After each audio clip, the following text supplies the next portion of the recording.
When I was in Europe doing a $12 million deal, my parents sent my car to my sister's company. When I got back, my mum said she needed it the most.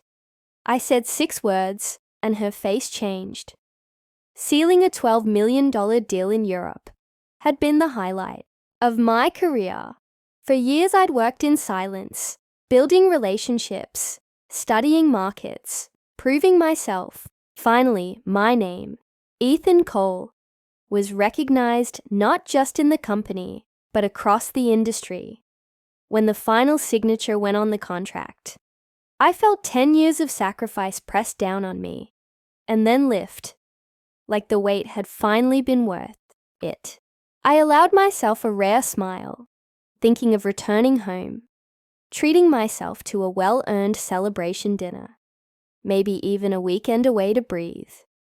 But when I walked into the garage of my penthouse that evening, the glow of triumph dimmed. Instantly, something was wrong. My sleek black Aston Martin, the car I'd bought with my first bonus years ago, the one that symbolized my rise from nothing to everything, was gone. The empty space in the garage was like a missing tooth in a perfect smile. I thought maybe it had been stolen. My pulse spiked as I called the building manager. "Where's my car?" He hesitated too long. "Your parents picked it up, sir. Said it was family business." Family business. My parents hadn't even called me, let alone asked. I grabbed my keys and drove straight to my parents' estate, fury bubbling with every mile. They had always been partial, always doting on my younger sister Vanessa, as though she were the family's chosen star. I had lived with it, swallowed the unfairness, buried myself in work. But this was different.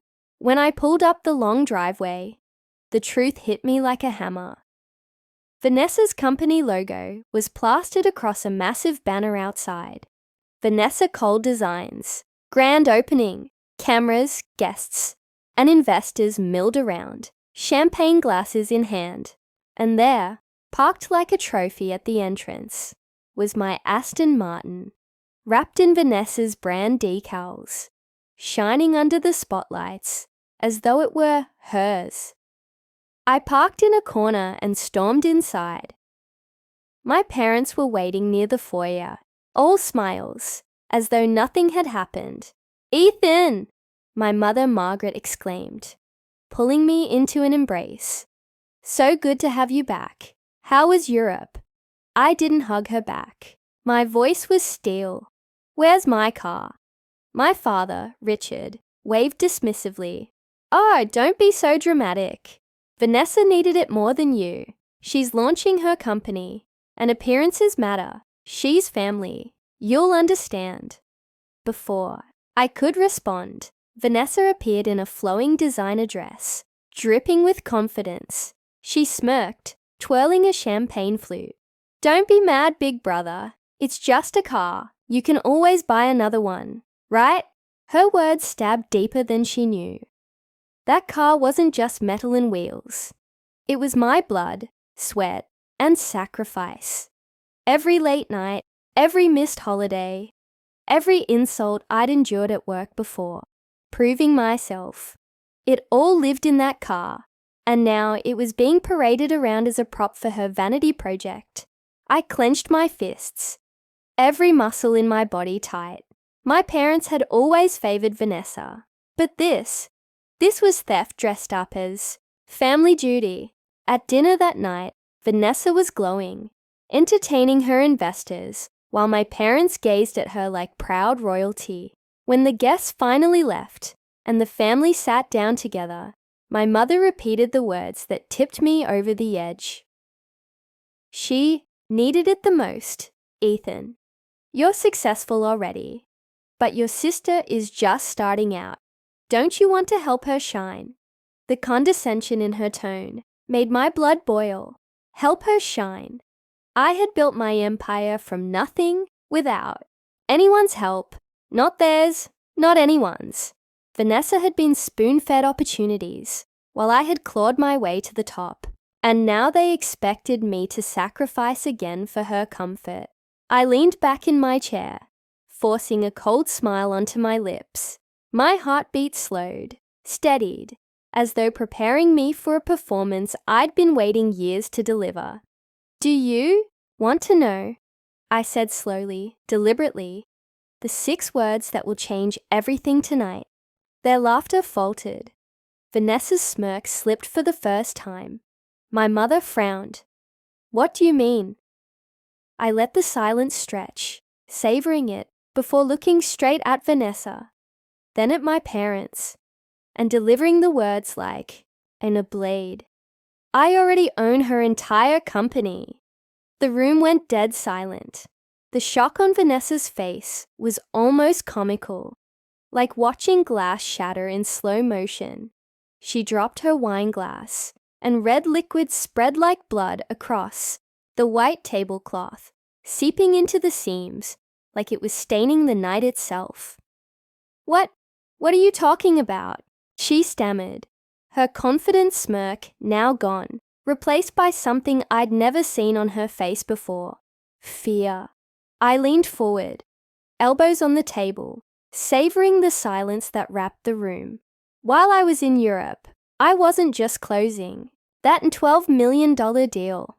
I was acquiring smaller companies.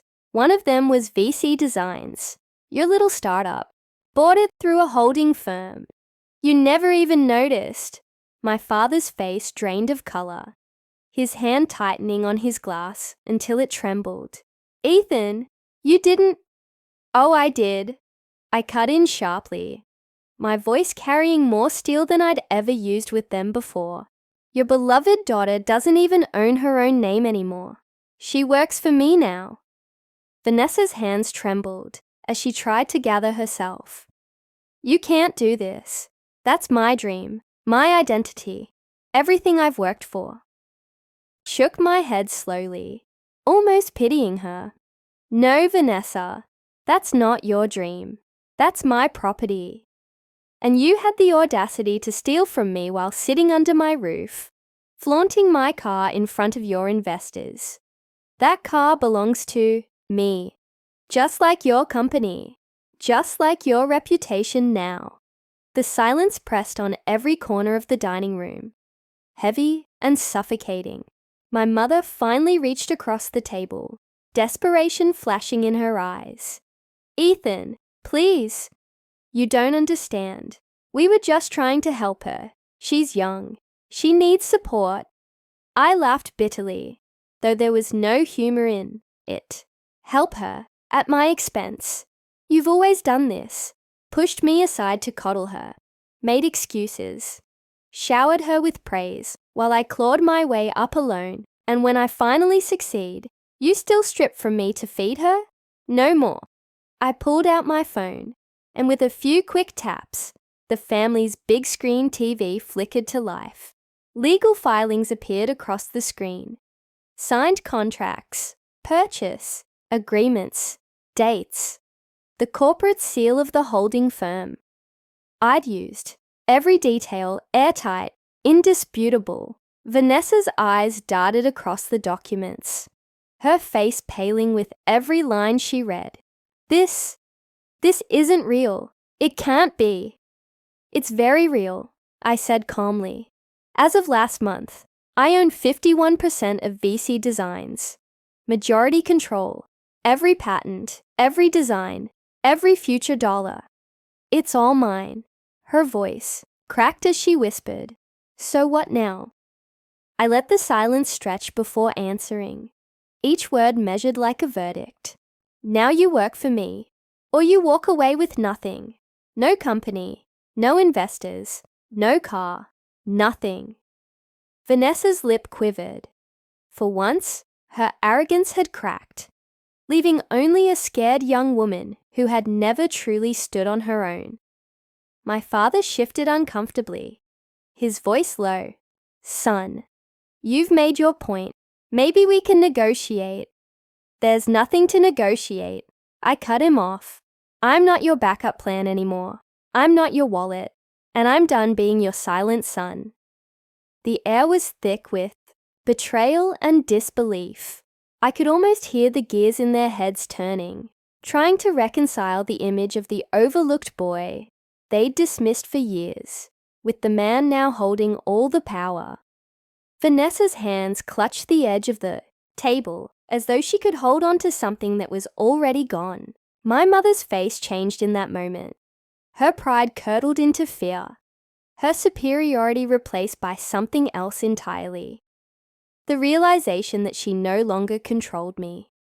For the first time, they saw me not as the expendable child, but as the one who had outgrown their reach. I stood, calm and unhurried, pulling the keys to my Aston Martin from my pocket. The metallic jingle filled the silence like a bell toll. Without another word, I turned and walked out of the house. Each step felt lighter, freer. By the time I slid behind the wheel of my car, I felt no guilt, only release. Because in the end, if family loyalty is earned, not owed, and they had just learned that lesson the hard way.